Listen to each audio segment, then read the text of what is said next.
এজন্য আমি সরকারকে বলবো, আমরা অনুরোধ করব, আশা করব যেন গরিব মানুষের দিকে তাকিয়ে কমপক্ষে এই টাককে মওকুফ করা হোক।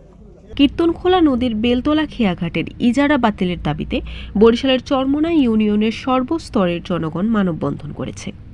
মঙ্গলবার বিকালে আয়োজিত এই মানববন্ধনে স্থানীয় বাসিন্দারা, ব্যবসায়ী, দিনমজুর, শিক্ষার্থীসহ নানা শ্রেণী পেশার মানুষ অংশ নেন।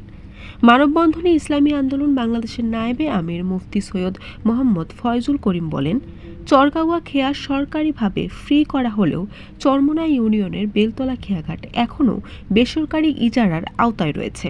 অথচ এটি চরমোনা ইউনিয়নের হাজারো মানুষের নিত্যদিনের যাতায়াতের একমাত্র সহজ মাধ্যম।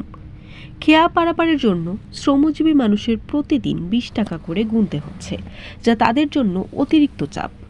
মোটরসাইকেল পারাপারেও নেওয়া হচ্ছে 30 টাকা। এই বাড়তি ব্যয় সাধারণ মানুষের উপর চরম জুলুম। তিনি আরও বলেন, গত বছর খেয়া পারাপারের ইজারা ছিল 1,51,00,000 টাকা, যা এবছর দ্বিগুণ করা হয়েছে। এত বিশাল পরিমাণ অর্থের বোঝা জনগণের কাঁধেই চাপানো হচ্ছে। আমরা সরকারের প্রতি আহ্বান জানাই, গরিব মানুষের কথা চিন্তা করে এই খেয়া পারাপারের ইজারা বাতিল করা হোক, অন্যথায় চরমোনা ইউনিয়নের জনগণ দুর্বার আন্দোলন গড়ে তুলতে বাধ্য হবে। স্থানীয়দের অভিযোগ, বেলতলা খেয়াঘাট একসময় সাধারণ মানুষের জন্য উন্মুক্ত ছিল, কিন্তু গত কয়েক বছর ধরে এটি বেসরকারি ইজারার আওতায় এনে অতিরিক্ত ভাড়া আদায়, অনিয়ম ও দুর্নীতি করা হচ্ছে।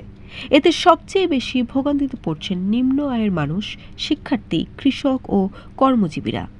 মানববন্ধনে অংশ নেওয়া বক্তারা বলেন, বেলতলা খেয়াঘাট সরকারিভাবে উন্মুক্ত না করলে এখানকার জনগণের জীবনযাত্রা আরও কষ্টসাধ্য হয়ে উঠবে। এই ঘাটটা, এই দ্বীপ চরমোনার ঘাটটা যেন ইজারা মুক্ত করে আমাদের সাধারণ জনগণের জন্য এই দায় থেকে মুক্তি দেয়, আমরা তার কাছে বিনীত।